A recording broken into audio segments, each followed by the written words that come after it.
I don't have an intro thing this time, so here's the theme song.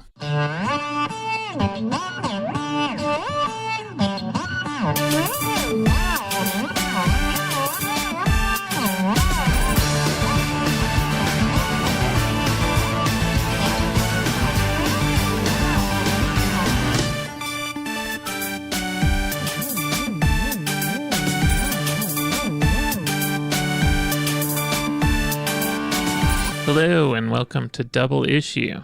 My name is Quentin, and with me today is... me, Daniel. And this is a show where we create a superhero universe together through short stories and world building, brainstorming type stuff. This is part 5 of Villains. Yeah. If you haven't listened to the first 4 parts, go listen to those. If you haven't listened to any episodes, go listen to part 1 and 2. And 3 and 4 Villains, we're kind of doing a recap as we go. Yeah, we thought this would go a lot faster, but it's taken a little longer to get through everybody. We got a lot of characters. Yeah, we do. And we got quite a few more to get through now. So now we're on to the Citadel episode, which we still have some teams to reveal that we have already created. We're just waiting for a time for us to record one for that. But we've definitely all created our heroes because it's been quite a while since that episode where we said we were going to come back and create heroes for a part 2 of the Citadel. Yeah. But we've definitely all created our heroes yet, but we don't want to reveal them here because we need to work out some time to record with Josh. Do we want to wait and do those teams then? Oh yeah, we could do bad guys for all those teams and everything then. Okay. But we did already create some heroes in the Citadel. One of them being Laser Force. Just everyone has laser powers, right? It's like laser size, laser size, laser size. There are 3 of the members. Here we go. We got laser size. It changes their size and runs fast. Their size is based on their speed or something. I don't know. Laser sides, like the side, not the front. I don't remember what they're about. Laser size, like sigh in the air, just like that one just creates some like smoke / fog in the air. And that's really, their power is really theatrical so that you can really see all the lasers of the rest of the team. There's laser scythes, which is like the farming instrument. They have a laser scythe, maybe a couple since it's plural. And laser seismic, which is lasers and earthquakes or something. Yeah. But that's the Citadel Laser Force. So... mirror. I was going to say, mirror-based? Oh, what'd you say? Mirror-based? Oh, I thought you said Disco mirror ball? face. And I thought that was pretty good. Face. I mean, mirror face sounds pretty good all on its own. Yeah. Disco ball is pretty good too. Maybe they disco as well. Like that's kind of their thing. Disco baller. Reflection. Reflexor? Yeah, just right back at you type powers, I guess. A lot of these teams, their main thing is just fighting kaiju as well. Oh, yeah. Another group we had here was Jekyll and Hyde. Yeah, I think if it's the one I'm thinking of, it's a group where it's like one character gets really big, like transforms into a really big, strong character, and the other has like sniper powers. Oh, I thought they had smart powers. I think we joked about them having different gimmicks. Yeah.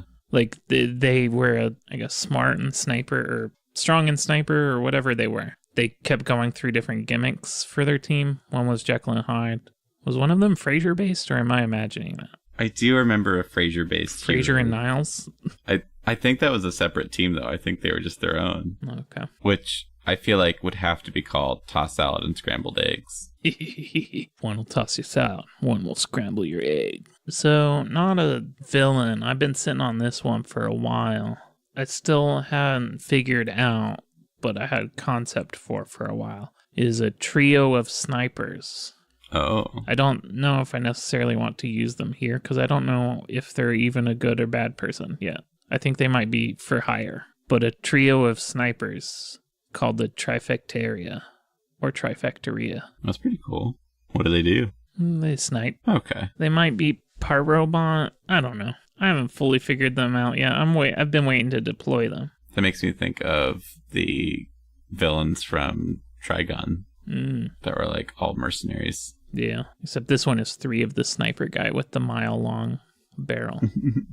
But yeah, maybe they're all part of like a snipers union. Okay. And Hyde wasn't paying their dues, and so the sniper union comes to get them down.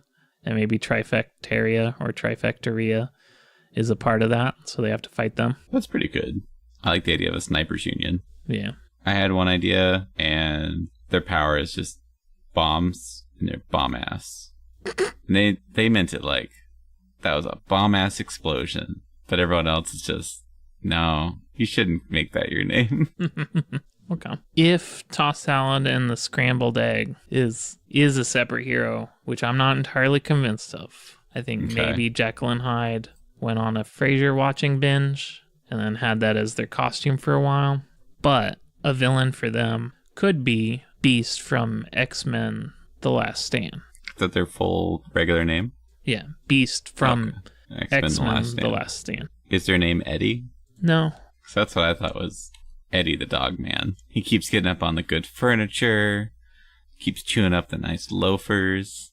I was just Kelsey Grammer. Oh. Oh.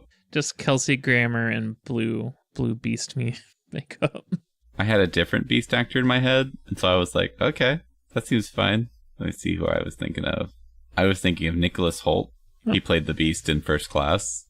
And so I'd completely forgotten that Kelsey Grammer was Beast later. Earlier. Wow, yeah. Oh, he also played the guy for Mad Max. Kelsey Grammer? No, Nicholas Hoult. Kelsey Grammer had like a sketch comedy show at one point, and I liked it. I don't know if it stands up. Kelsey Grammer's sketch show was called The Sketch Show. Oh. Wait, no. Kelsey Grammer presents The Sketch Show. Grammer only appeared in short opening and closing segments in each episode. So it really did present. Kelsey Grammer presents The Sketch Show.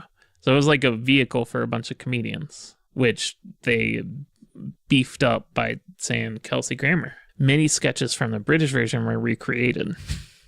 A famous sketch on the American version had Grammer waking up from a nightmare, which he describes as, I dreamt the Frasier was over and I was on this sketch show. I thought it had more Kelsey Grammer than it did, but I guess... Well, here's a clip for you. And the first couple of seconds of Kelsey Grammer is a little funny, but mostly very unsettling. Okay. They make me think of Monty Python short sketches. They remind me of like joke book type jokes. Yeah. Of just like short one-liners, but as a sketch. All right. Next up, we've got the Sizzler. I don't remember what they did. Are they like a Western Sizzler? Oh, yeah. I think that was a joke. I think that was a joke character. Well, maybe they get into a lot of fights with the Golden Boys from the Corral. Mm-hmm. Sounds as dumb as Sizzler. Sizzler? Sizzler v. Golden Boys. Yeah, at the end of the Citadel episode, we were kind of just throwing out names for teams and not necessarily what they did. Yeah. So you've got Microwave and Macrowave. Yeah. I don't know. What can they do? One can shrink and one can grow? I mean, sounds good. Okay. What if then they fight someone that... Particle Man. Well, what can Particle Man do? Well, when he's underwater, does he get wet or does the water get him instead? Nobody knows. So, pointless speculation. What about microscope and macroscope? No. Because the microscope can see microwave when they're small. And macroscope can see macrowave when they're big? Or maybe macroscope macros their muscles. Oh, okay. So they have technology. Their technology is one like an assistive power suit that can punch as strong as macrowave gets. And microscope has advanced targeting reticles, scopes on their face, and then they just have like normal laser guns. No, okay. So they can actually target microwave when they're small and aim very well. I like that. Nailed it. We've got Speed Dial, the Speedster. Speedster. The dials in their speed. So I got an idea. What if we bring back the name we put on hold earlier? Oh, yeah. Eon. And Eon can slow things or speed things up remotely, but Speed Dial can dial in a new speed and sort of counteract it. So Eon is a really long time. Yeah. Part of what I want Eon to be able to do is have like Eon gates, where you can pull someone into a dimension where in a second they have a really long time, kind of like the hyperbolic time chamber. Okay. Yeah. And see, I was thinking like they could just like super age something really quick. Yeah. I also see them dressing like a 1980s barbarian villain, just like over the top. Describe a little more of that. They wear like robes maybe and like a weird hat helm kind of thing. Maybe they kind of look like an evil wizard almost. A time wizard that commits time crimes. So what if they got like really long hair and a bunch of leaves and a beard? There you go. And they just open their eyes and they say, "It's been an eon." And that's how they get reintroduced every time. It's just the first page of whenever Eon is introduced in the comic. It's like a forest and you see a stream and the leaves have fallen because it's fall. There's reds and yellows and browns, and going through you see a deer gallop through the forest, and you see a hunter and they're out hunting that deer. And then they step and they're like, "Whoa, what's that? It didn't sound like I tripped over this pile of leaves." And then you see that revealed in their trip, some leaves were scraped off of a man's face. And then the eyes open. And he goes, "It's been an eon." Oh. But then later, in another comic, perhaps, some people are on the moon and they're doing moon things. They're fighting some aliens or something. And they go down into a crater and like they've just been punched. They fly across the moon in that low gravity. They're halfway across the moon from the force of this alien punch. They land into the side of a crater. They like pull themselves out of the person-shaped impression they left on the surface. They're pulling themselves out. They walk down across the bottom of the crater to try to get out, and they trip over a pile of moon dust. And then revealed in the moon dust was a face. And then the eyes open and it says, "It's been an eon." It's good. Perhaps Graham and Ichival are underwater and they're hunting after Welber F. Guns all over. They're tracking them. They make camp for the night underwater. They have smoked sausages underwater. They put out their fire. Ichival kicks a bit of sand onto the underwater fire, because that's what happens to put a fire out underwater. You kick some sand over it to make sure all the embers are out. But some of the sand they kick away reveals a face, and the eyes open, and it just says, "Blah, blah, blah, blah." And then the air bubbles make it to the surface, and you see, it's been an eon. Eon just shows up.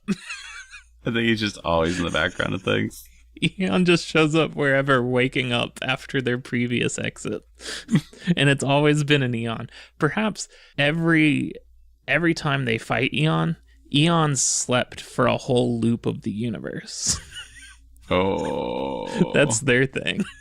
Gross. Wherever they got knocked out, the sands of time shift around them and they're in a new place waiting to be uncovered for the next awakening. It's so gross. Perhaps there's an event called the Age of Eons where they wake up a whole lot of them at once. Oh.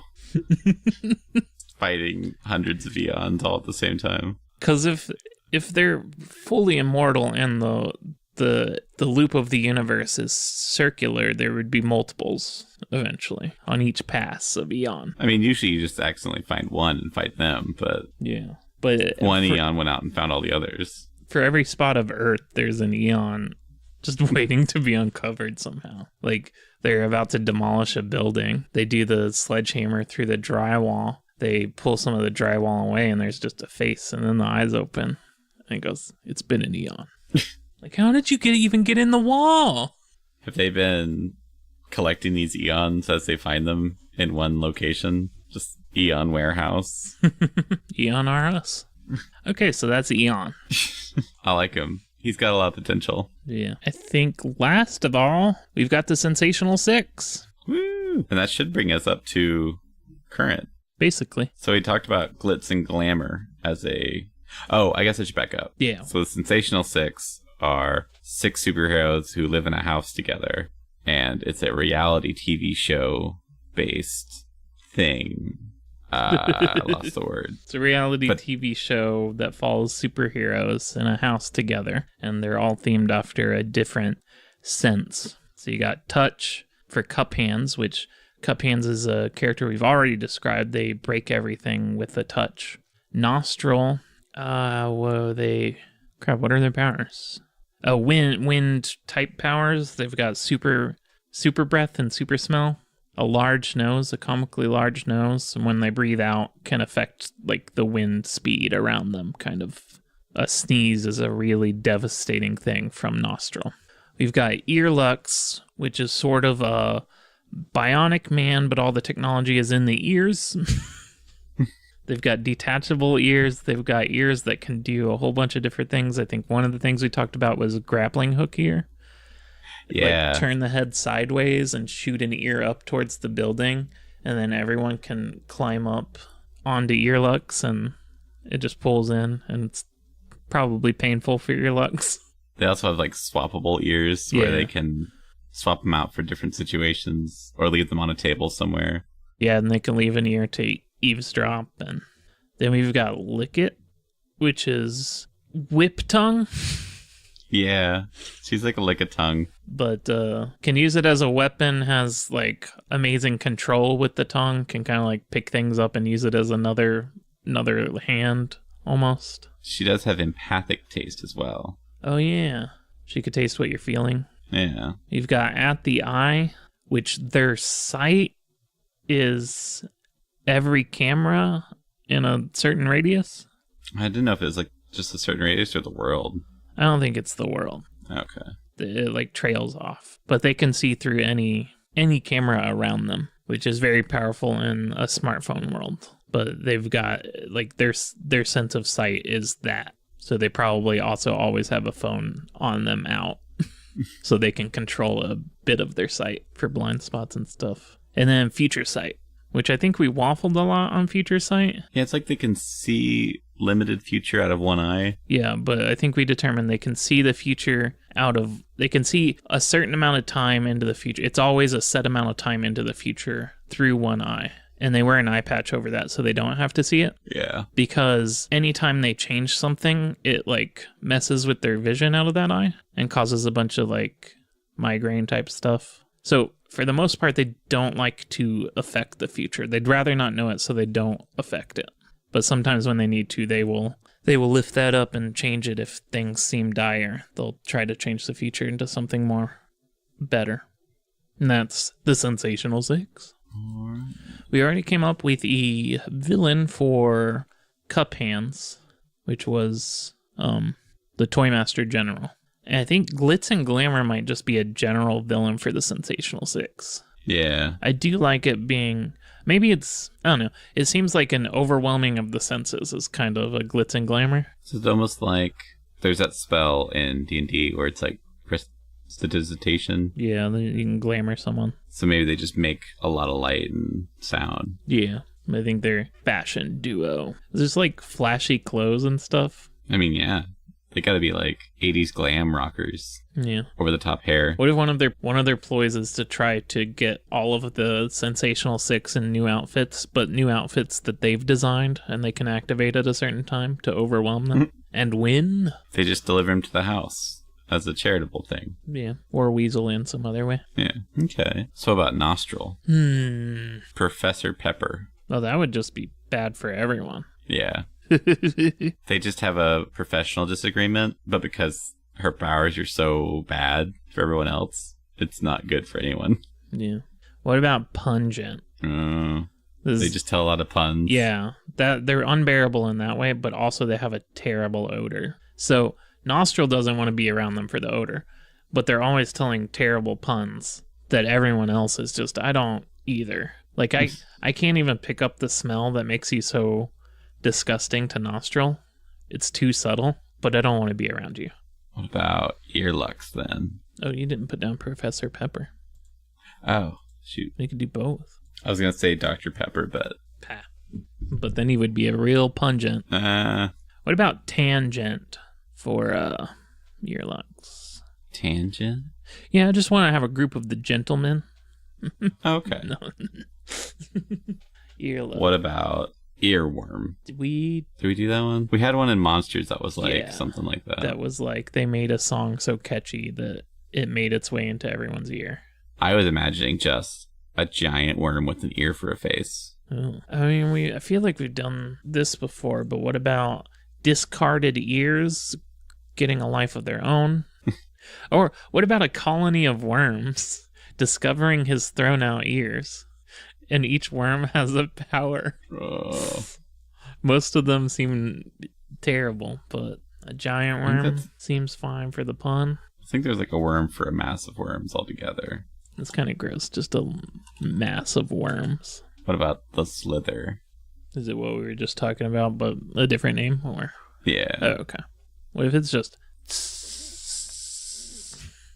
just S sounds? Yeah, which earlux hates. I also appreciate the fact that earlux really isn't that good of a hero. Yeah. So having a somewhat real monster is a problem. Yeah. So for Lick It, what if we have someone that uses their hair as a whip? Oh. And it's just it's just a duel of the whips. It's good. Oh, I guess just hair whip is just a name. Oh, yeah. I was trying to think of something fancier than that. What about like banger? It's a real banger of a song. I like that. They just toss their bangs at them. Yeah. They should be another pop star. Yeah, they can be of a rival band. Yeah. Their former like what is Lick It? Lick It plays guitar and sings, maybe? I think so. I think sings for sure. Because I do like the image of them shredding guitar with their tongue, playing hot licks. Yeah. But maybe their drummer started their own band, just like Phil Collins. Phil Collins of Genesis just went off solo. Banger used to be their drummer and went off solo. She used to play the drums with her hair. Yeah, a tendril of hair for each drum. And however they bob their head, they play the ones they need to play. That's so ugly. It's great. Drum solo. I'm also imagining a storyline where they have a mech controlled by a set of drums. Ooh. So they're just at top playing drums, just wreaking havoc in a mech. It's like season 2 of The Tick. You mean season 1, part 2? Yeah. I need to watch any of that. So good. You need to. All right, at the eye. Is it too on the nose to do Beholder? That could be something. What about we could do Beholder for something? But what about at the fly? A fly is able to go attack through blind spots. It can navigate throughout all the vision cones. Are they just a fly-sized person? Or are they a real fly? I don't know. It's got to be person-based in some aspect if they're like a rival on social media, also having an @ symbol. They're an influencer. Yeah. They always tag the eye in photos. Yeah, what if, like an Ant-Man style, like shrink down, have a jetpack, and their goal is like tactical stealth. And their goal is just to get a fop with at the eye every time. It's less of a peril and more of an annoyance, just like a fly. But yeah, if we want to do more of a villain Beholder, I just like the idea of at the eye of the Beholder. Well, yeah. But what do you think? Is it a Beholder from D&D? No, it can't be. Can't be. We'll definitely get sued. Is it a Marlboro from Final Fantasy VII? Google it, man. Marlboro, Final Fantasy VII. Oh, gross. Or Marlboro. It's not a Marlboro. Marlboro. Someone has photoshopped them onto a package of Marlboros, though. Yeah. Yep, I see that.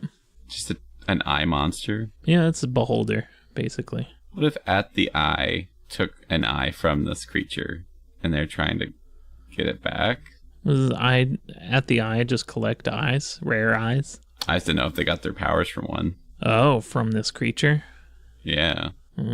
They just like wired this into a cell phone and then Bluetooth the powers to themselves. Something like that. Or they ate it. An eye beast. That beast with many eyes. It has bad breath as an attack, by the way. Oh. In Final Fantasy. Okay. So, some sort of eye monster? Yeah. Stolen eye from them? Yeah, we can work out more details. Yeah, we can expand a little more on that. Okay. I had a thought for future sight. Emergent. It's somebody that they can't figure out what their next move is. Similar to Yami and Yu-Gi-Oh! Switching off in their battle against Pegasus for the end of the Yu-Gi-Oh! Tournament on that island. There's also a Yu Yu Hakusho joke in there somewhere, but I can't come up with it. Yu-Gi-Oh! Yu Bizarre Adventure. Yeah. No. But, yeah. Yugi switched between his two personalities. One of them would put a card down, face down, and then switch before their mind could be read. And then the other one just had to, didn't know what that card was, so the Pegasus couldn't counter it with the eye. Oh. And then through the heart of the cards, they knew just when to activate it, I guess. Gross. Yeah, I mean, how do you beat a mind reader? I mean, in a card game, at the very least. Gotta, think really hard about the other cup with your mind's eye or whatever. So one thing I have is Future Sight doesn't like using their Future Sight. Yeah. What if this is a person that makes them use the Future Sight, not one that circumvents their Future Sight? Oh, someone that forces them to? Yeah. I don't know exactly how, but... It, boosts their powers. Both eyes. Yeah. The both sides are. Both sides are equally bad. When you can see the future out of both of them, yeah. So Emergent is just kind of erratic? Yeah. I guess they just don't keep things in their head too long. Or, don't stay on their timeline too long or something like that. Yeah, what if there's someone that's actually just doesn't show up on the future vision? Oh, they're just blank from it? Yeah, they just never show up. That's not necessarily a villain. It could be used for villainous purposes, but that's more like a mystery. Yeah. That could be a good mastermind type villain. All the superhero psychics just can't figure out when it's going to hit next. Yeah. And they can do stuff like, I've planted a bomb. If you don't find it, this place blows up. And they're like, all right, Future Sight, where do we find that bomb? And the bomb doesn't show up on any of my future scan. To my eye, this is a perfectly normal day. So I guess they would have to put them in immediate peril, and also they can't be seen. Could that be seen by their regular side either? They could be seen by the regular side. They can't be seen in their future. No, okay. They're like a quantum thing. Yeah. I don't know how quantum works. Strings or something, man. Okay, I think we've done all the heroes. We'll probably have an addendum where we remember some heroes and say them later. Yeah, and we'll get back about the two guys in a mech suit. Yeah, whatever that is. Do you want to do a start a sign-off, and we can use this for however many episodes we have left? Yeah, email us questions, comments, things we forgot, little bits, to doubleissueshow@gmail.com. So you can follow me, Daniel, at Guare on Twitter. And I'm at Quentin Pongratz on Twitter. We got website, doubleissue.show. We got Twitter, Double Issue Show. Facebook, WordPress, Discord, Instagram. Come join us online. You want to see 8 minutes of the sketch show? I'm sorry, 9 minutes of the sketch show. Kelsey Grammer. Go check our Discord. We got the clip.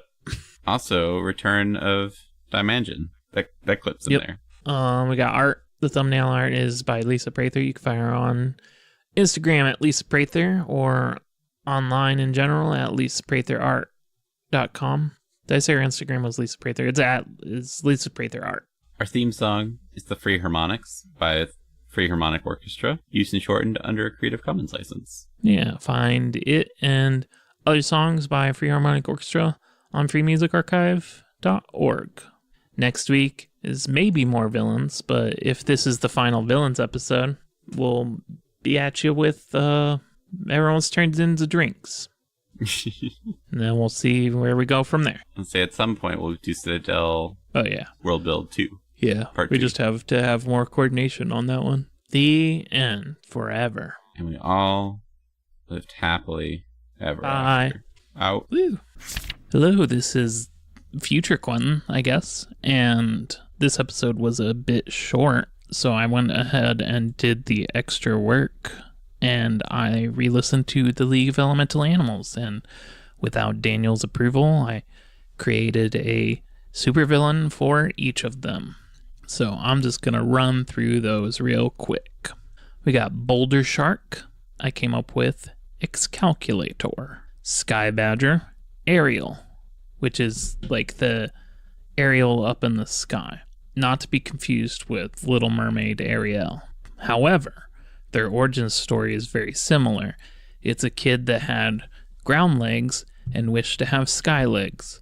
Or below the torso, they're jet engines now. So that one's pretty good. Firecat. I went with Water Dog.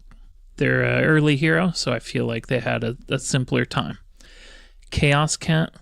The Waiter. They're here to take your order. It seems like they might also be chaos, but chaos plus chaos is anti-chaos. Dirt Dog. I went with Scrubbly the Bubble. Airwolf. I went with Air Fox.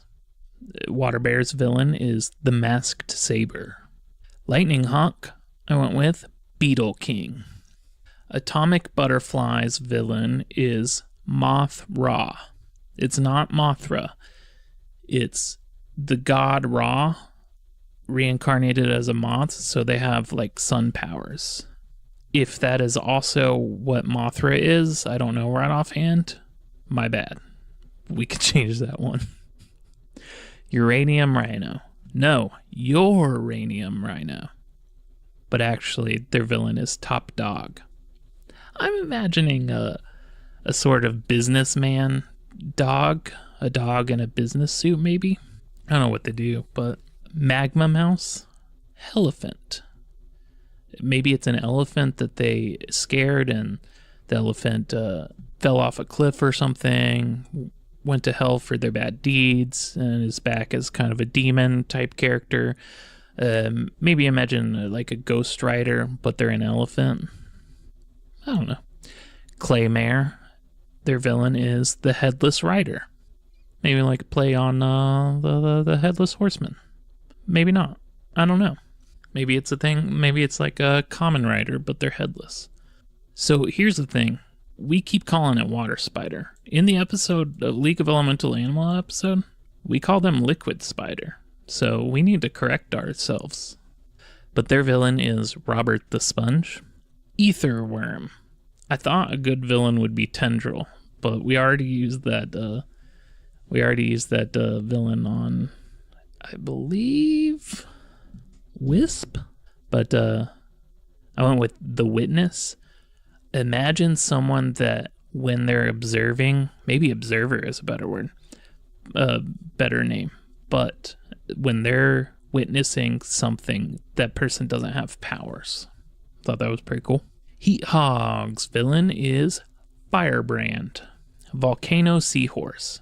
Okay, so their villain that I came up with is a duo. Vulcan Otter, which is just an otter decked out with tons of weaponry. And Horsey. I don't know, maybe the otter rides a horse, calls it Horsey. Next is Cheese Penguin. Their villain is Crackerjack, the breaker of backs. Light Zebra. Their villain is Strobe. Next up we had Glass Shark. I put their villain as IP Thief. Dark Panda.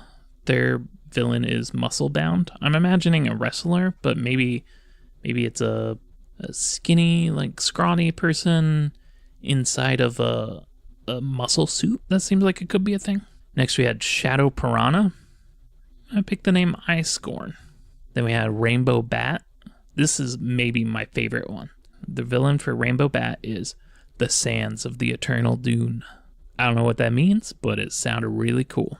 Cyber Unicorn's villain is Flux. Percussion Primate is the next one. Their villain is Offbeat Orangutan.